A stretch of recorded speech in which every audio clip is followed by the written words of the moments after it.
for Black America, it's just another year. You knew the disrespect by your elected puppeteers, but let me show you how to persevere.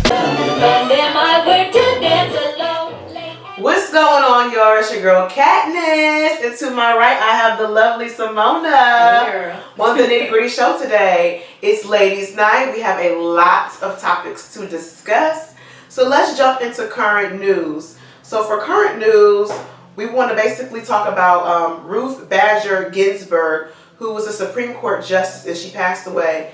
To a lot of Democrats, and I guess you could say even black folks, they're saddened by the news because she was going to help change the pendulum when it comes to voting and making decisions from the executive level. And now that she is gone, I think it makes us a little concerned about what that means as far as voting rights are concerned. Man, I think like it was sad because you have this one person where like, hey lady, don't die while Trump's in office. Right. That's exactly what she did. Please don't die. We've been all holding our breath, and now she's died, and we're all just like, oh, this future's gone.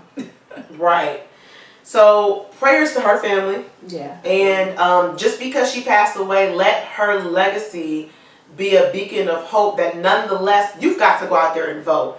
So that's going to be our next topic. Please, everybody, go out there and vote. It's very, very important. I know that in our community, normally we don't like to vote, or we feel that voting doesn't benefit us because from a legalistic standpoint, or not even legalistic, sorry, wrong word, but from a legislative standpoint, the Democrats nor the Republicans really have neither been for black folk.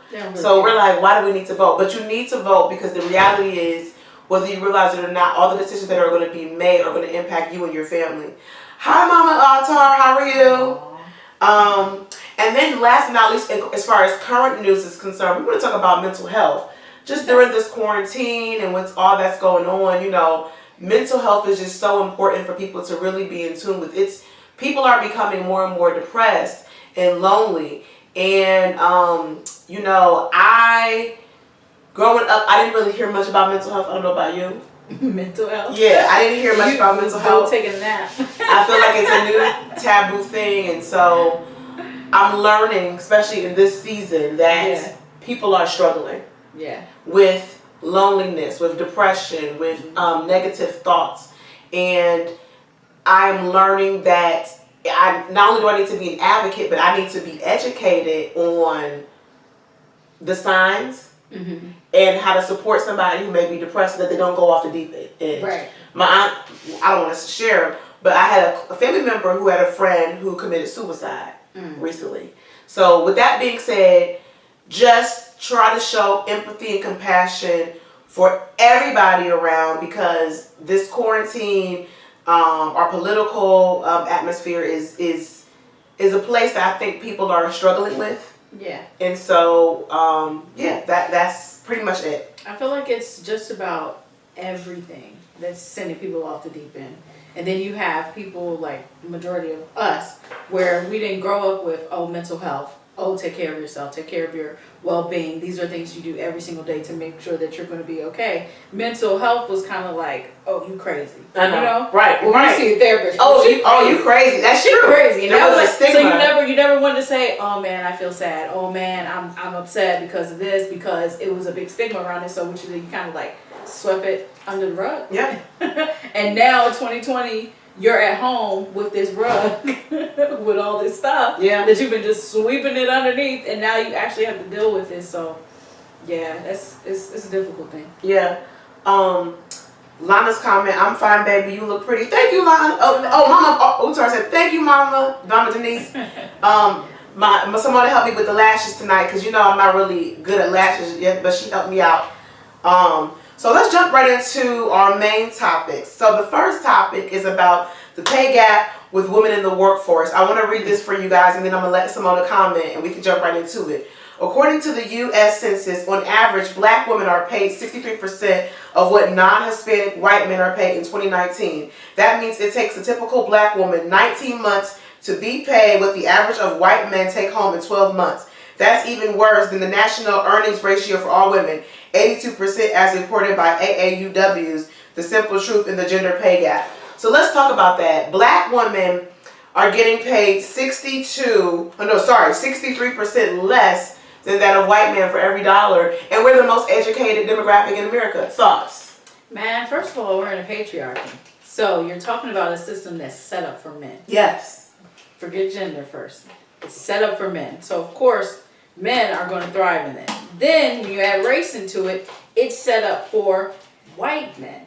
So you take that into account, you have white men and then you have black women. Not only are we on like the lower totem pole for like society as far as like women to men, but now we're in the race, the minority race that everyone is clearly oppressing. Mm-hmm. And then you put that on top of it, that's why.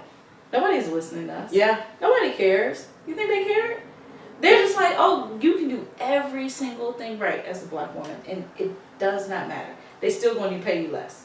Right. Just because you're a woman. My question is, how do we change that narrative? So, in addition, black women are also the leading demographic who are starting new businesses. Excuse me. So, we're not even looking anymore for corporate America to pay us. We're starting our own business to pay ourselves. But when it comes to us getting the loans, us getting businesses getting people patronizing our businesses, the money and the revenue is not happening. So as black women, what do we do to help change this narrative? Because to me it's crazy that we are the most educated. That probably means we're probably in a lot of debt. Yeah. Because I mean, education's not cheap. It's not cheap unless your mom and dad got an account for you. So it's kind of like, how do we move forward as women to ensure that we're getting paid for the services, the education, the mind, the discipline that we're provided? Another crazy stat is that it says black women already said that one. Black women participate in the workforce at much higher rate than any other racial group. That means that Hispanic women working. Yeah, they're at home. So we can't even stay at home. Yeah, we can't. That's what I was saying. That's crazy. We can't work. We can't stay at home. It's like it's difficult either way you look at it. One thing that I think is helpful is talking about the money you're making. You know? Yes. When Monae came out and she said Netflix not paying me, I'm not gonna lie, most of us was like, what? What are you talking about money? When was the last time you had a movie? When was the last time you had Right. But then when she started naming like the money that everybody else was getting, and we're like, hold up, why isn't Monae getting paid? Right. And clearly she has a case, that's why it's moving forward. That's why it's moving forward. I think putting that information out there is huge because corporations don't want you to talk about that. Exactly. They don't want you. That's why they're always like, oh no, we don't talk about pay. They don't talk about pay because they don't want you to know that you're getting paid less. So if you have like people at the workforce that you're close with, ask them. Why not? If you guys do the same or similar job, why not find out how much you're getting paid? You would be shocked to find out that you're probably not making as much. And then you see that you're doing all this work, and that's why they don't want you to talk about it. Because you're doing all this work, and you're not making the money. And you're not getting paid. Yeah, so that's huge. Let's read some comments here. Lana says, in the workplace, we get paid less and offer and do more. Right. Lana says, I think we should stop offering plus negotiate. Let's talk about negotiation.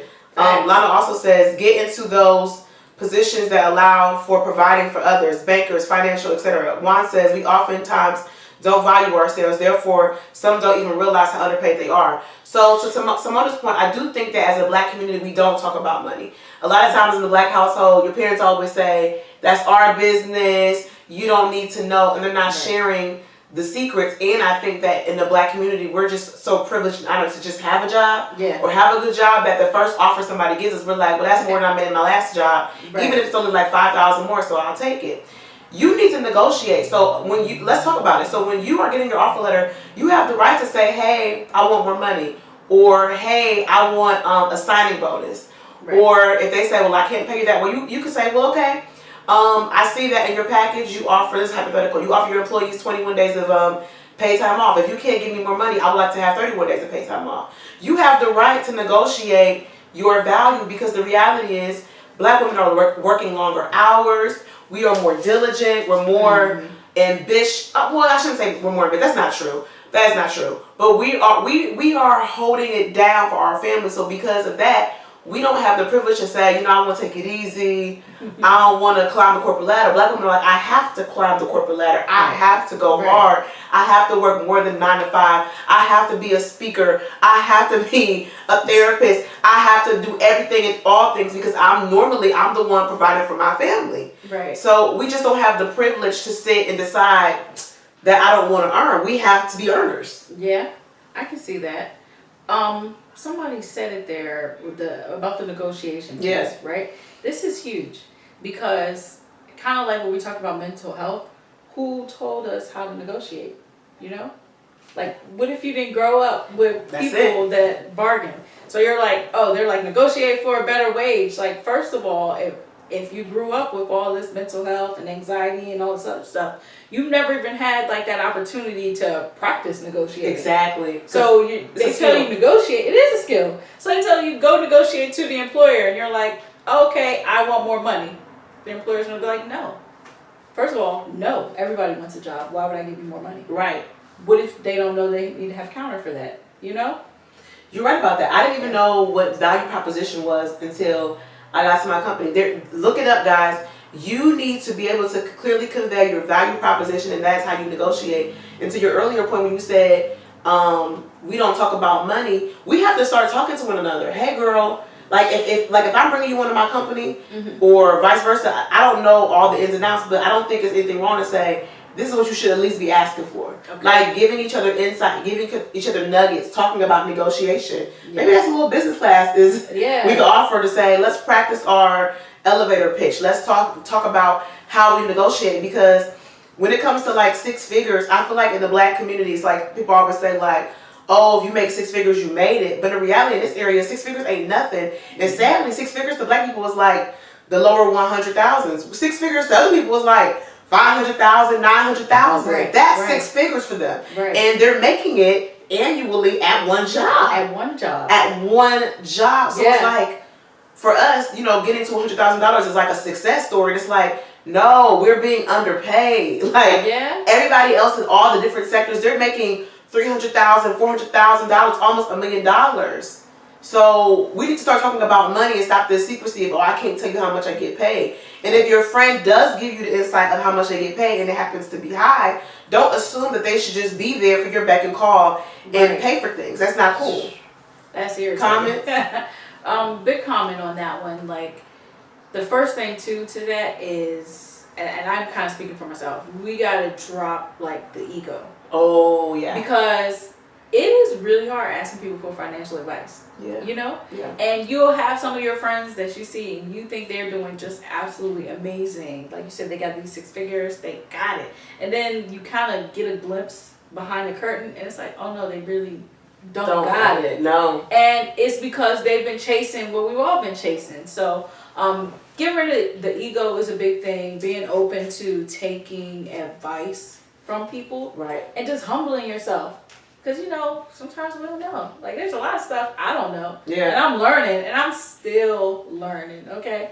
And I agree with you that we need to not stop with 6 figures at 100,000, you know? Like 6 figures, there are a lot of 6-figure incomes. You don't have to stop at the first one. Yeah. But I think we kind of stop at the first one because everything else is so hard. So I kind of get that because you're like, oh my God, I'm working for this. I got to avoid this. I got to duck and dodge here. Whoo, I made 100,000. All right. Can I manage my bills and go from there? Right. But just like you said, we're still learning, and financial literacy is important because even after you make the money, I think it's important for us to retain the money. Right. As a community, we're so happy for a refund check. That's backwards. Really, how you know you really are making your money work for you is when you're able to keep basically your whole check and then you don't owe the government anything. Right. But that will also mean you need to invest in a really good tax person versus just writing stuff off and then trying to like get a refund check from the government and eventually it will catch up with you. Why give the government all this money up front that you earned? Right. You should be able to use the money that you make up front and then figure out a way, a good tax person to be able to keep you to retain your money. But that's a different topic for a different day. We're not going to go into that. We just wanted to highlight all topics regarding women, and the first one being obviously the pay gap and that we're not getting paid the same as white men, and black men get paid more than us, and they're not really necessarily advocating that we get paid more. So black men, or any men, black men, Asian men, white men, Hispanic men, whatever men or women, please advocate for black women, because we are I would say we are the heartbeat to most corporations. We are the heartbeat to most companies. We are the woman, when they say we need people to work overtime, we're the first to raise our hand. When they say we need women to learn about this particular sector and get the certifications and get the education, we're the first to raise our hand. And because of that, we need to get paid equal. And I think too, in addition to us moving up the corporate ladder, when we are assertive and we are negotiating, stop labeling us angry. It's not angry. We are basically just being direct, and because we don't have time for games. So that's that. They like our directness though when it like benefits them. You know? Oh, of course. You know, but like outside of that, it's like, no, don't be like that. You're angry. And I wanted to add to what you're talking about, like how black women, you know, volunteer most of work, do most work. But think about like when you're at one of your favorite jobs, it's always some middle-aged black lady that everybody loves. She always bring everybody snacks. She's always in a good mood. And if you need help, she always help you. Why not give her some more money? Why not? That's a heartbeat, you know? You walk into work feeling sad, and every office got one. Yeah. Every office got one. You walk into work feeling sad, and you walk in, and she starts talking to you, you be like, oh, you know what, thank you. Your day's changed. Yeah. She need more money, pay her. Pay her. Pay her what she is worth. Okay. So let's go to the comments. Lana says, my first corporate job, I had twice the experience. Got a huge raise only to find out I was making the least. Wow. From then on, I never accepted the first offer. That's it. Don't count my pockets. Okay. That's real talk. I know a couple of people who, learning and talking to people that we got paid less. We didn't know any better. Myself, I was never taught how to negotiate. So when the offer comes that exceeds more than what I was previously making, I just say, okay, that's better than what I did before. So yes, but my thing is, if they're offering more in the first offer, that means there's more money in the pot. And you should be asking for more. But I didn't know that. And then I get nervous, like, what if they say I'm too expensive and they don't give me the job and I really want the job? I have a lot of self-doubt. So, you know, just tying in this pay gap narrative, just thinking about affirming yourself. You are worth the money. You are worth the position. Go after the position. Stop being scared. Because, you know, I don't know about you, but I feel like older generations, too, tend to have this, like, almost... you know, just be grateful for what you got. Don't ruffle people's feathers. Like when things are wrong, I feel like sometimes the older generation is like, well, you know, that's just how it is. They don't want you to tell HR and blow up the spot because they're like, you know. That's kind of it's a generational gap because it's a double-edged sword, right? Because if you just go with the flow, you never really get what you're due. But what they're used to is if you go against the flow, you get like put on the chopping block. Oh yeah. You know, literally, you want more money? Let's make an example out of you. And they're going to get fired. Or before they get fired, they're going to be humiliated, like grossly, before they're even fired. So I kind of understand where they're coming from with that caution. It's tough. It's very tough. It's tough. It's tough. I can't even act like, you know, like I'm the biggest negotiator. Like I'm learning, okay? Anytime I've gotten raises at work, it's because I've been complaining. And I will sit down and outline like what I know that I do, that I bring to the table. And then it'll be like, well, boom, boom, boom, boom, boom. And then, pow, more money. Right. And you know, I just started realizing that was a power. Yeah. I'm 32. I should have been on that. Right. You know what I mean? Right. Imagine if I knew that in my 20s. How much money I would have made back then. Just telling the truth. Just by saying, hey, you know, I'm not quite happy. And you can't just complain about every little thing. That's not what we're talking about. We're saying complain about things that are legitimate and bring solutions. Because that is serious value to anybody. Yeah. If you have a solution, you have a problem and you have a solution, they're definitely going to throw some more money at you. Yeah, I totally agree. So if you guys have any more comments on the topic, leave it in the comment section, IG and Facebook. Next topic we want to jump into, because like I said, this conversation today is dealing with all things woman. Mama Altar, this topic is really good one for you. I would like to hear your perspective. So this question is, what does the word submit mean to you? And should women do as such? So in the comment section, let us know what the word means submit to you. And you can specify what you think submit means from the dictionary perspective versus the biblical perspective. Simona, should women submit? What does submit mean to you? So I have to just like start off with I'm a feminist. Okay. You're a feminist. And me saying that I'm a feminist, for some of you guys, it doesn't mean what you think that means. I'm going to say that because submit can mean various things to various people. Right. So before any of us jump online anywhere just talking about, oh, submit, you have to, one, consider who you are and what you're willing to submit to. I feel that every healthy relationship, some people submit in one way or the other.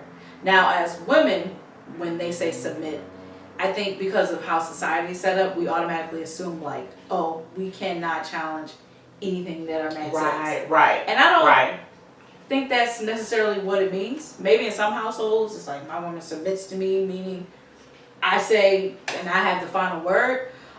Submit can just be, I don't know, I kind of like it though. I'm not gonna fake. Like I said, I'm a feminist. But at the same time, if there are things that my guy knows that I don't know, guess what? I'm going to submit to his knowledge. Right. Because he knows it. Why do I need to bother myself with figuring it out? He already knows how to do this. Do you think a man should submit to a woman if she knows something? How come the word submit is never used for a man, but it's always used for a woman? I think a lot of us grew up listening to the Bible and grew up in church, so that's naturally where we go to. And church has definitely infiltrated the state. So even in society, when they hear submit, society thinks the same thing. Like you naturally submit means women to a man. But I don't know the literal definition, but I know it's to kind of like give way. You know what I mean?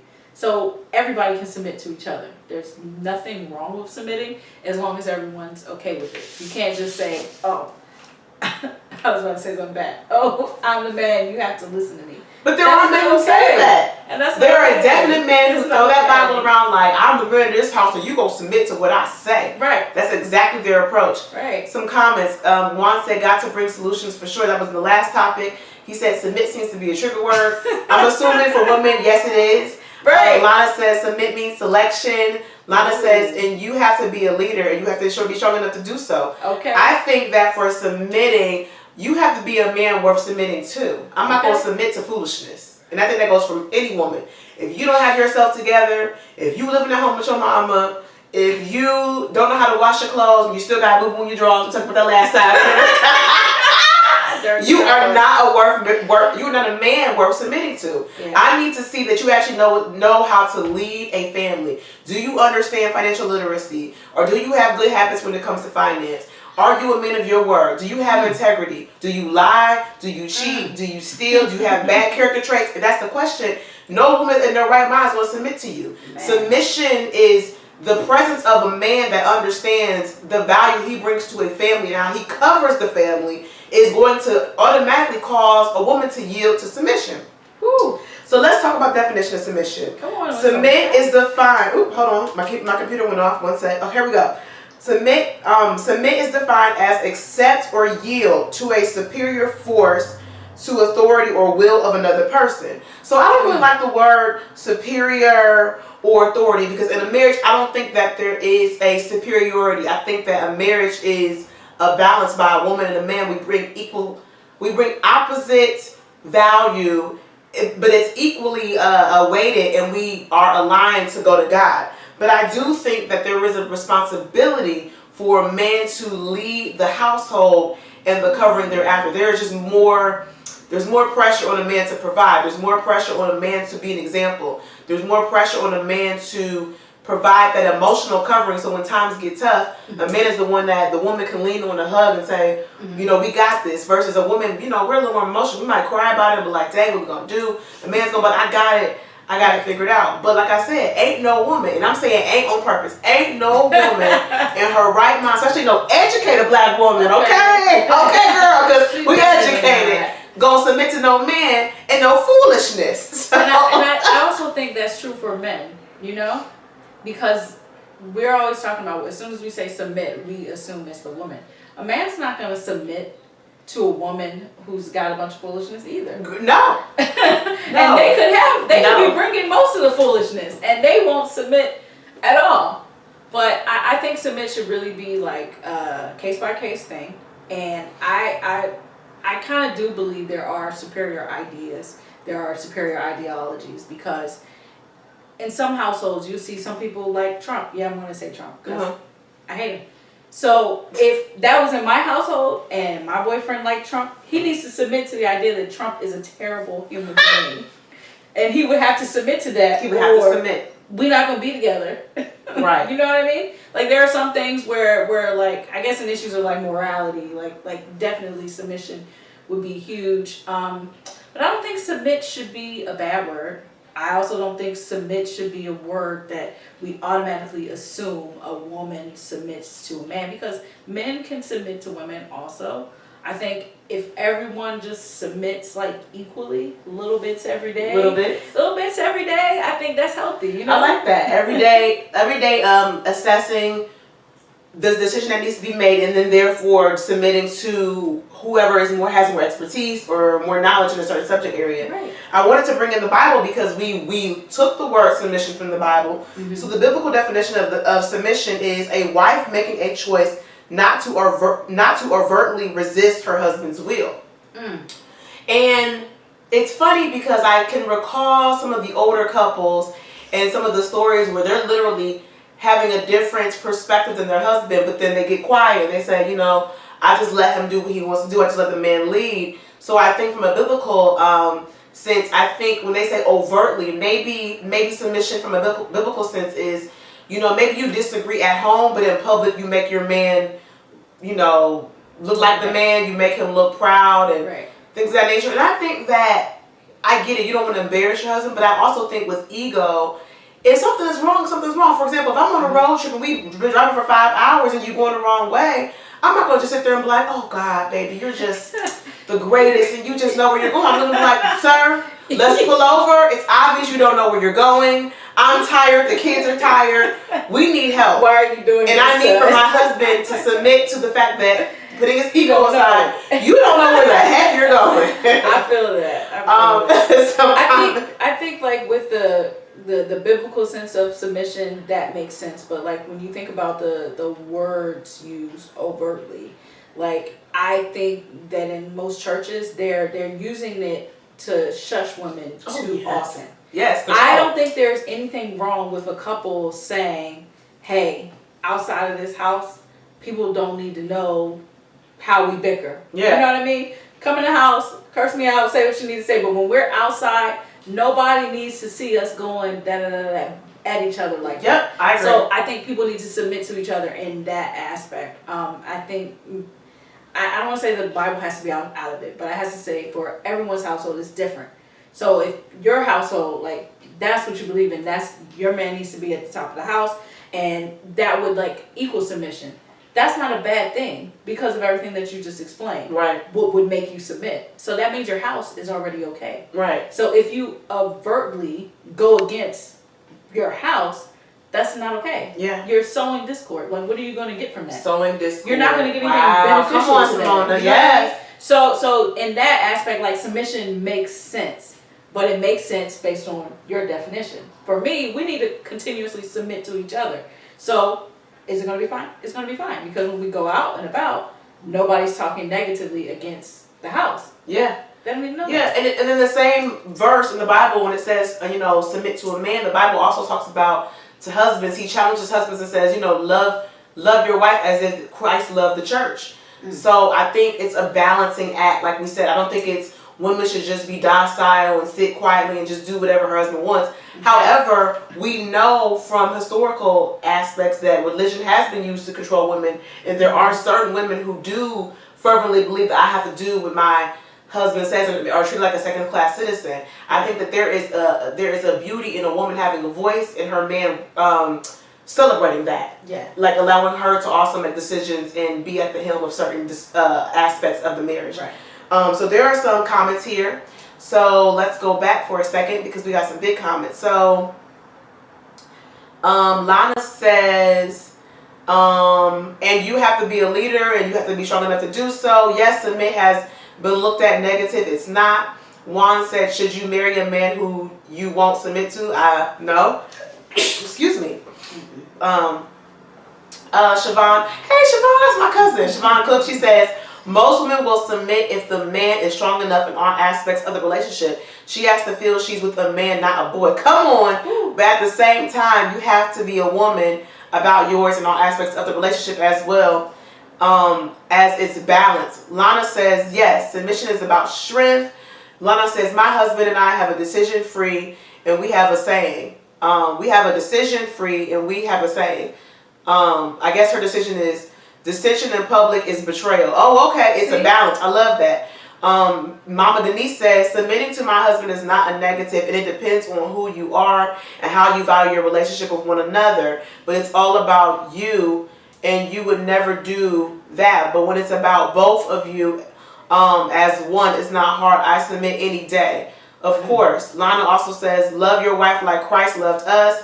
So grace and forgiveness. So I just think that it sounds like from the perspective, it sounds like women are willing to submit. Yeah. I think that it's something to be said that we are all agreeing that we're not submitting to foolishness. Right. And the reason why this is funny is because earlier I posted, I shared a stat somebody had, and they said, you know, a lot of men are being told, be a real man, but they're being told that by a woman.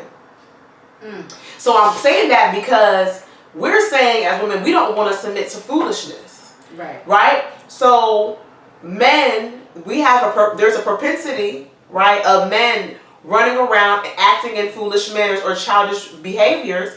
And then one has to ask the question, well, where is the men leading them? If all the men are being raised by mama's boys, then how are they going to know how to be accountable, how to be a man? Who are we as women to tell a man how to be a man? We need to have a hard talk. Yes. You ever tried talking to a mama's boy and then just telling him the truth hurts his feelings? Girl. Like the truth. And then, you know, when you talk about it, because I grew up with just my dad, so I can be a little callous myself. So okay. I try to be, you know, soft in the edges a little bit. Okay. You know, like women don't always do that. So men will just say it, like, "Bruh, you stink." Yeah, true. And then you have mama's boy. What? I took the bath today. Da, da, da, da, da. And they get behavior like that from solely being with a woman. Almost catty and petty. Yeah. Yeah. And not to say that all women are catty and petty, but just to say that, like, there has to be some kind of balance of energy.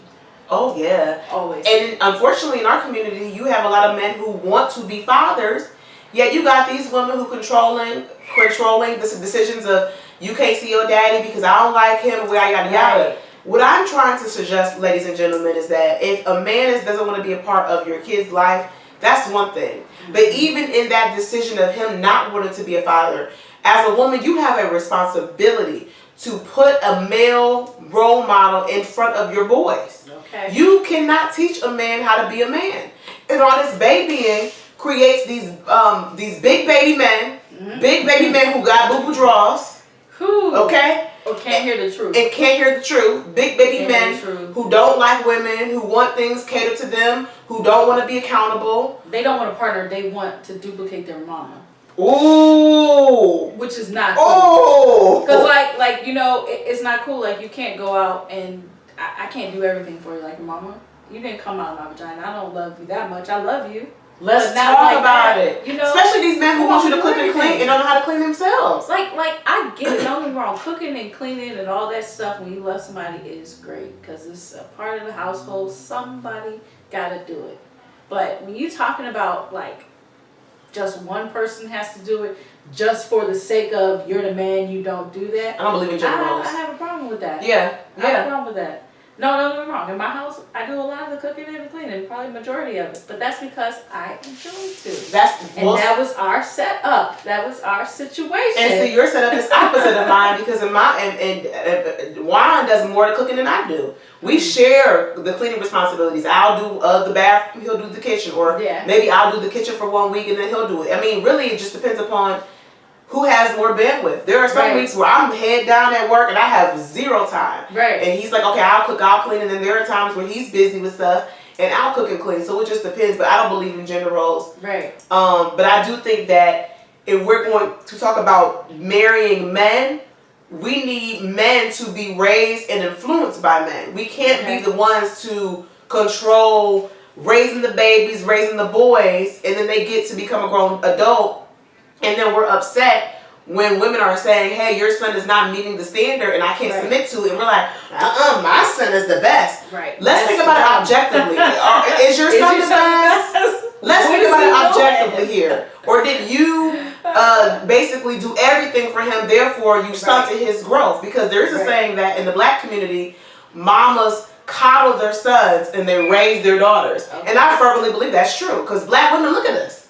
We out here, doing everything, checking off the list, and the black guys, I mean, they're there. I don't want to be bashy, but it's just like, I just need them to like catch up. I need you to be just on point as me. Come on. Just amazing. You know what I mean? Like, just catch up. If I can work, go to school, got 2 degrees, I need you to, it's like, almost like black women are like, we have all these different hands and we could just do it seamlessly. Now, granted, I'm sure that a lot of us are stressed, but with the men, it's like, they get stressed by just one job. Like, bruh, we asking you to change a diaper. But once again, you're talking about the men that we don't submit to. Hold on. Let us have our little TNGS. I'm just saying, you know. All right, let's get to the comments, and then I'm gonna let you have the last comment on this topic, and then we're gonna go to another topic. So, Wanda says, making it equal. Woo! Listen, people need to take accountability for criticism, honey. Because she said, nah, bruh. Right. You should be able to tell him, look, bruh, it ain't it. You know, it ain't it. Siobhan says it's easier to submit to a man that you respect. When a woman loses respect for a man, she would no longer submit. Come on, sis. That's facts. Let's that last sentence again. When a woman loses respect for a man, she would no longer submit. And I believe there's a lot of ways to lose respect, but I think a lot of women lose respect when you cheat and you lie. I think that hurts a woman. It's like, I can't even really rock with you. Yeah. Mama Utar said, amen. Lana said, if he wants to let him, I guess lead maybe. Lana said, listen, if you don't recover from your childhood issues with parents, you marry them. Hello, creepy but true. Mama says, share the chores. It's not hard to do if your parents never taught you how to clean. This is the time for you to start learning. Come on, Mama Utar. And let me just say, Mama Utar did a good job with Juan, because Juan will look, he also talked about wiping down behind himself, get his Clorox bleach. He got a certain routine. He got music. It's a certain way he likes stuff clean. Mama Utar, you did a good job, to the point where sometimes people on here, I say, hold on, bruh.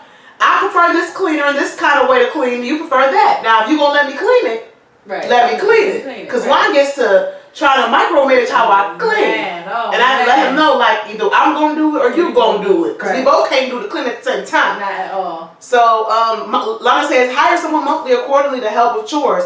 Got that advice from a 90-year-old wife. I think that's perfectly okay. And I think that many of us don't want to hire a nanny. Why not? Why do they have nannies and chore people? Yeah, I agree with that, nanny and chore people, because I'm spoiled. I'm a little lazy sometimes. But no, it can't be all the time. Unless your financial situation is set up that way.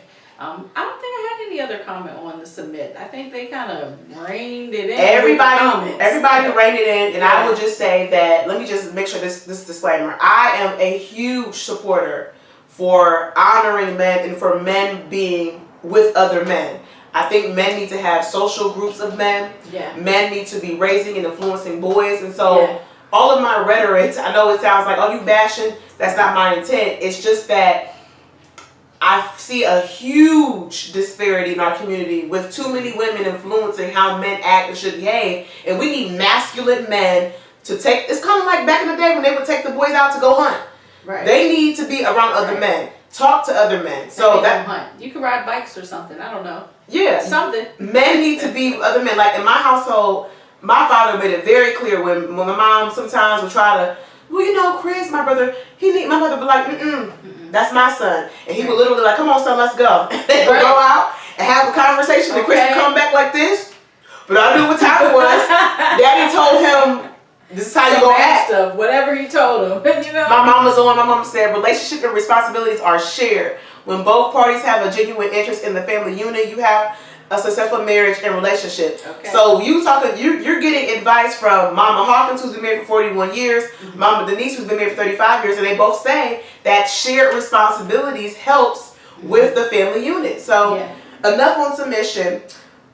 Next topic is Cardi B and Offset divorcing, and his infidelity. Simona, let's give the people a recap of who Cardi B is, who Offset is, and what's going on in their relationship, so that we can unpack this situation. Well, so as we both know, they are ridiculously famous rappers, entrepreneurs. They've spent most of their time building up their brand. We all know the Migos. If you don't know the Migos, Bad and Bougie. Everybody knows him. What Joe Budden said, he left Quavo off the track, but he didn't. He didn't. And that whole little thing was a big mix-up. But Cardi B and Offset they're huge. They're big for their generation. Very big. Huge. They're like the king and queen of trap. They could be a king and queen of trap. They're the king and queen of trap. Every time either one of them does something, it is ridiculously like broadcast, and anything they do is in the limelight. Especially Cardi, because she's on her come up. You know, she's still the biggest rapper right now. Yeah.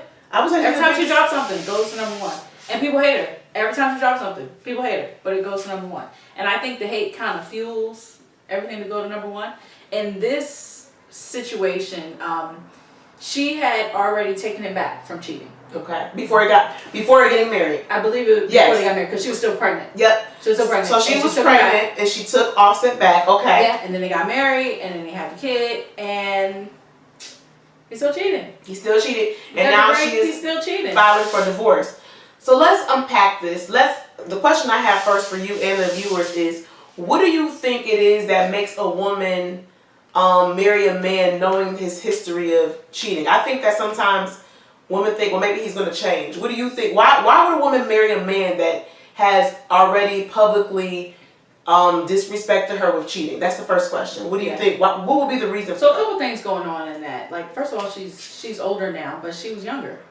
They had a kid on the way. You know, she was in the middle of all of this stuff with her career. Why does she want to lose this attachment? I'll say. Like, she cares about him. Yeah. She's pregnant. She loves him. This father her kid. She love him, you know. To me, I thought they were a good match, you know. But wait, how old is he? He the same age as her? I don't know. Okay. Honestly, I don't know. I think he's older. Okay. I think he's older. He definitely has more kids, but I think he's old. I know. That should have been like, let's not do that. But I can understand where she's coming from. Sometimes you love somebody, you want to move forward. You want to say, you know what, let's leave this back here in the past. We're a good couple together. We're a good power couple. We look great together. We make great business decisions together. Let's continue building this brand. Let's continue building up. Let's become billionaires, whatever, you know? That's part of why I wore the shirt. He's still cheating. Because you guys see her shit? They might have ever seen it. But it says he's still cheating, yeah. But you see the eye is represented by the ring. So the reason I wore that, not like a diss at Cardi, it's more of like an ideology that women have. Okay. It's not just Cardi. It's a lot of women like Cardi that have that ideology where they're like, man, I got this ring, I do this, I do this, I do this, my man is not going to cheat.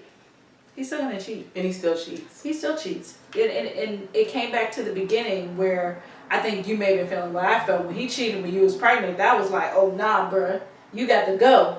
That's how I felt, but we not her. Right. So she wanted to give him, you know, another chance, and he was still cheating. There's some people that aren't happy with what they have. Mm. There's nothing that you can do to make somebody who's unhappy with what they have happy. Mm. Yep. They're going to cheat. Yeah. Period. Then the question then becomes to your point, women think like, oh, my body or my, you know what, is going to keep a man here, and then that doesn't happen. I know a lot of celebrity couples where infidelity was an issue, and subsequently the woman took the man back. And so the question I have is, why is it seeming like a woman consistently has to forgive and take the man back? Now, I know a lot of men will argue, well, women cheat too. They just don't get caught. And that could be the case. I mean, that could be the case. So since they're not caught, we're not going to talk about it. But I guess, why do we as women consistently take the man back from infidelity? I can't speak for everyone, but if I could imagine myself in Cardi B's shoes or Beyonce's shoes or, that's a or good some one. celebrity, you know? I would think, like particularly, I don't want to bring up B, but B was like a big one to me. Like, I have to think about what my divorce is about to break down. And it shouldn't be my responsibility. We talk about this. Black women, we just have so many responsibilities. It shouldn't be my responsibility. But what am I about to break down for the sake of my feelings? Right. Oh, And for your feelings. For the Wow. sake of my feelings. Let's just logic. Come on, Simone. Take the This is a emotionality. different Let's just talk about perspective some here. logic. For the sake of your For the feelings. sake of my Okay. feelings, what am I about to break down? Like, you have Cardi B and you have Offset. Huge artists. These two huge artists together, right? King, Queen, and Trap, like I said. Who is she about to date? Who can you, like, imagine her with in your mind? Not, like, very many people. I can't imagine her with anybody, but I don't I think, okay, so I do agree for the sake of the feelings in the event the man agrees not to cheat and he doesn't anymore, right? Right. But if he's continually doing it, that puts her at risk because he might be bringing home diseases. It's a sign of disrespect. It's a sign of disloyalty. And I do agree, like Beyonce or other people, maybe they stay in a marriage because it's like, well, if I leave my husband now, for the women who, let's say they married up and they stay at home, now I have to figure out how I'm going to provide. Yep. I don't have my own house. Yep. I got to be able to get a lawyer. This means breaking the family apart because marriage is a business decision at the end of the day. What does this mean on my kids? That means they're going to have to go back and forth. Yep. How they're going to affect them psychologically. So there is a lot to unpack. But I do think that if you're going to, I think that, put it this way, when it comes to cheating, and I think it was Mama Braxton said on Braxton Family Values. She said that as women, if you're going to raise cheating to the partner that's offended you, be prepared to leave. Yeah. If she said if you're not prepared to leave or do anything about it, keep your mouth closed and let him do his thing. I said, oh wow. And that sounds Mama good, Braxton. but like, think about like Will Smith and Jada. They knew what was going on. He can say, oh, it was in between a break, I know. whatever. Y'all married, y'all know y'all spouse. You know when your spouse cheated on their diet at lunch. So you know them. You know when they just out doing stuff. So I don't know. I just feel like it's when you get to like that level of success, when you start thinking about what you have to disband, you might stay. I mean, like for me in Cardi B's situation, I probably wouldn't have married him. Oh yeah, no. Off the break, because then I wouldn't have started that let's intertwine our stuff. But let's say we did get married, and now this is still the scenario. I'm still having to be embarrassed. I'm gonna divorce him. Yep. One, we haven't built that much together. We were married for 3 years. People know us together. We're popular together, but we haven't built that much together. So I can disband this and okay. So I support her decision. He shouldn't be cheating on her. And she makes more money than him anyway. Right now, yeah. So it's like If this is the messed up part. Like, how long ago did Will and Jada that situation, the entanglement, happen? Years, right? A couple years. Oh, that was like they said it was 2014. Think about that, and we didn't hear about it till now. Yeah. But he's cheating. That means he's out there being real messy. Like, at least keep it quiet, bro. That's true. She gave that man $500,000 cash. He's still cheating. This is why the shirt. She did? For his birthday. People was talking, oh, I bet y'all not going to do this. You're right. You're not going to do this. She probably shouldn't have did that. It wasn't for lack of effort on her part. She been head down, putting her work down about her family, about this. Wow. And for them to be disrespectful. it's disrespectful. Yeah. Wow. Okay, I didn't know that. You know that cash, little cash. Like, and drop cash. And I think she was the main one that put the money down for the home, if I'm not mistaken. I think that's her house. I don't know. I could be wrong. The point being But is it might be her house. he was very lucky, and now he's just gonna look foolish. He is foolish because first of all, I love what the Migos did because I'm not a big trap fan, but they made that joint pop. Now you can't go nowhere without hearing some trap music. True. I think that's very dope. That's amazing. So when you bring in this new element of music and then you have this woman on the rise with the type of music that you made popular, you keep that together. That's a hell of a legacy. That's a bag. That's a bag. That's a bag. Like, you watching her, people love every little thing she do. They love. She step out in one outfit. Ooh, people talking about her. I mean, she got everybody, even the political Republicans, people in the GOP. They talking about They're her. talking about her. I don't think men realize the value that a woman brings to a marriage as far as like that business partner. And I think maybe, I think Jay-Z realized it because you have to understand, Beyonce knows sells out arenas. Not Beyonce and Jay-Z. Beyonce knows. Right. When Beyonce does something, she doesn't even have to market. That's how crazy, popular, famous she is. So I think Jay-Z realized from a financial standpoint, being attached to her builds his legacy. Because she's, dare I say, a bigger celebrity than he is. They can't. He's still like, yeah. Don't go on my boo like that. No. I'm just saying. But she is as far as I'm like, just saying who worldwide. know. Yes, Right. Jay-Z He's is like a behind the celebrity. scenes. Yeah, but worldwide, it's like the. You might as well say the Beyonce. Look, I never heard the word mononym before. Like, Okay. So they were talking about her name. Beyonce is among the list of mononyms.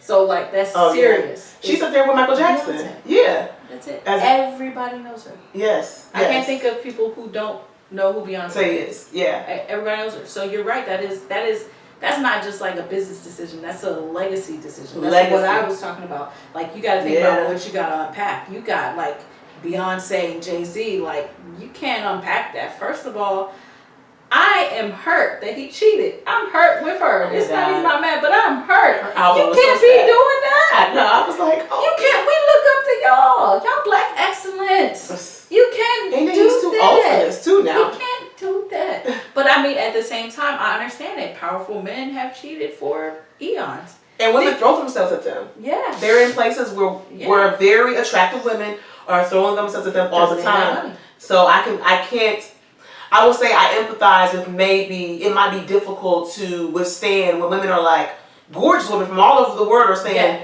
here it is, I want you, and they don't care about the Beyonce. They don't care about ruining the family. They just want your spot. Yeah, but they're not gonna get it. And so like, and that's kind of to the point of the shirt. He's still cheating, but who is he married to? You know, like there men who cheat, these specific guys, they're not gonna leave their wife. Most of the time you think, oh, they're going to leave their wife and these girls will be cheating with them. They're not leaving their wife.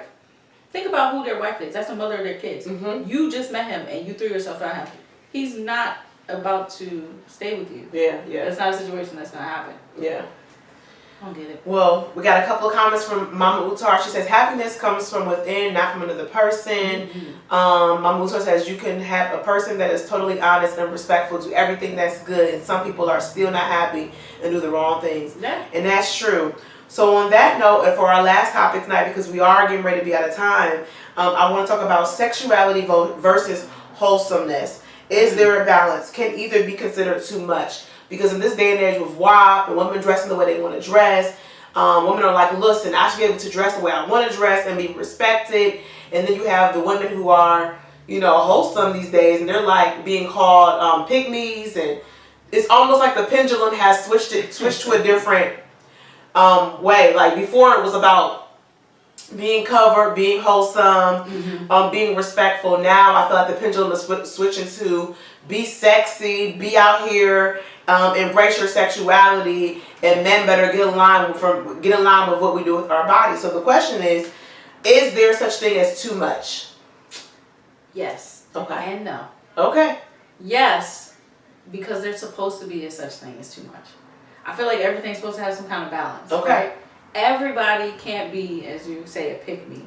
Which I'm going to get on pick-me's because I call some women pick-me's all the time. You do? I surely do. Can you define what that means? So I can define what it means to me. Okay. It's the woman who on every post, she like trolls Facebook for men's posts that are talking about women don't cook, women don't clean, and she's the first one. I cook, I clean, I do da-da-da-da-da for my man. That's a pick-me. Oh, and you know who I'm talking about. She's always doing too much. Like, nobody even asked you. Okay. Like, if you do all this for your man, why are you on Facebook all the time talking about all that you're doing for go cook and clean then? Yeah. Why do we got to see you on every single comment, every single time talking about all you do for your man? Go do what you do for your man. For your man. And be happy with that. Because you have the girls that are out here living their best life. They're not on Facebook on every single comment for the men, them same comments that they're on, talking about, I do me. They're not, some of them are. And they got to get their shit together. Clearly, that's not really their life. No. Right. I feel like if you are a specific way, whether it's, I don't want to say prude because that sounds like negative, whether it's very super conservative or you are super like flamboyant and sexual. Right. If that is genuinely who you are, like when you look in the mirror and you're okay to say, I am this way with yourself and you're at peace, be that. So, question for you, because I do think that people should be who they are and be happy with it. It seems to me that the women that are extremely conservative, again, the pendulum right now is more on the sexual side. They're being deemed as corny. I heard people saying Brandy is corny. Brandy looks corny. And I'm just like, well, what exactly is Brandy doing that makes her corny? Versus Monica. So, can you explain that to me? What does corny mean to people? What does corny mean? Corny, I can really speak from my perspective on corny, because there's some people that are conservative that are still cool. I think corny means like we can't take you anywhere and have fun, in a way. Ooh, you know? really? So like, there's nothing wrong with being a prude. There's nothing wrong with being super conservative. But if your conservatism is to the point where it is like obstructing my freedom, that's corny. Okay. You know, like you don't want to be out with somebody like every single thing that you're doing, they're just like, And Brandy seems like she might be like that. Like she might be like, really? What's that? No, I don't want to hang with those people. See, I think Brandy to me comes across as more of a creative, a very more free spirit. Yeah. And so even her outfit, which she did like the Mad Hatter, period. I like her outfit though. She liked the Mad Hatter. Yeah. To me, her outfit was more of I want to be a free spirit. I want to try new things. To me, Monica was more like I gotta be chic. I gotta be name brand. Yeah. I gotta be like. And Monica looked good though. I ain't gonna lie. She looks really good. But what about Monica is considered sexy and in tune, and then Brandy is considered corny? Because my thing with these celebrities is that in one breath we say be yourself, be different. The industry is all one and the same. Yeah. But then there's this standard of what is considered beauty, what is considered sexy, what is considered fly. And the moment somebody does something different, it's like, oh, they're corny, they're whack. But it's like there really is no uniqueness about these celebrities. Everybody does the same thing. Yeah. People. Our parents had a lot of unique. Look at Tina Turner. Yeah. She was out here shaking it like a tail feather. Yeah. She was unique. Michael Jackson had socks and high waters and military jackets, but it was unique. Prince had ruffles. Yeah. I mean, why, if I try to do that, is it deemed corny? It's right now, like we're really realizing like there are way more sheep in the world than we would like. So I don't think like anybody should ever be offended by like when people say, oh, that person's corny. Especially not when it comes from like people in social media and stuff, you know, because everybody has different levels to what they mean with corny. And some people just mean corny because this is not what's popping right now. So you got not what you're used to. We're not what you're used to. But you think about these younger kids, what they're used to is night and day from what we're used to. Yeah. They didn't grow up seeing Prince and Madonna and all types of people like that on TV. They didn't see that. They didn't know it was ruffles. If they saw somebody coming out with ruffles now, they would roast him. See, so to this sexuality thing, so I think that there should be a balance, right? So I think that you should be comfortable in your sexuality. So as an example, I was watching Married at First Sight, and Iris was so uncomfortable with her sexuality because she had been used to being in the church and being controlled, that like when her husband, her husband legally tried to touch her or anything, kiss her. Anything, she was uncomfortable. So I think that as a woman, you do have to own your sexuality in that you know how to say what pleases me. You want to put lingerie on for your man. Right. You want to be sexy for him. So if we going out dinner time, you want to be able to pose and be cute for him. And I think that is empowering to be sexy and you comfortable with your body, how it look, how it feel, how you feel out a certain, outfit or attire. But I also think that there is some wholesomeness that should be exercised in that, me personally, I'm not going to put have nakedness on social media because I am a kept woman now, and I just don't want that to be an image that my kids can find because the internet keeps everything. I also am the kind of person where I think with wholesomeness, with everything there's a balance. So to your point, I don't want to be always I gotta cover and oh, you show too much cleavage and Right. your nose ring was trying to do too much. It was too edgy, and you had nipple piercings, and it wasn't of the Lord. And I'm not that kind of person. I'm not going to judge you, but I do think there should be some kind of balance. Yeah. Because me personally, I hate to say it. I know it's 9:00. My last comment, I'll let you comment. I'm kind of getting tired of singing butt everywhere. It's annoying to me. They don't like butts though. Everywhere, fake butt everywhere. It's annoying. I can't even fake. Go ahead, y'all, with y'all fake booties. I'm tired of singing. It's like, girl. It's not my booty, so I don't care. My booty's tucked safely in my jeans. So, any last comments for today on some of the topics? Oh, we've talked about so much. I think we need a part 2. You need a part 2? We need a part 2 of this stuff. So, thank y'all for joining in. It seems like we're going to be a part 2. Any shout outs you want to give? You want to give your boo a shout out? Oh, hi, boo. His name's LJ. He knows who he is. Yeah, he's not on my social media. We like it that way. I want to give a shout out to my cousin Tiffany Smith. Tonight I am wearing Lachelle lashes. She has her own business. Find her on Instagram, Smoothielicious on Instagram, and buy her Lachelle lashes. So without further ado, we're going to sign off. But before we do, we're going to make sure that we empower it. It's your girl Katniss, and we appreciate you guys for tuning in the Nitty tonight. So, hey, bye friends.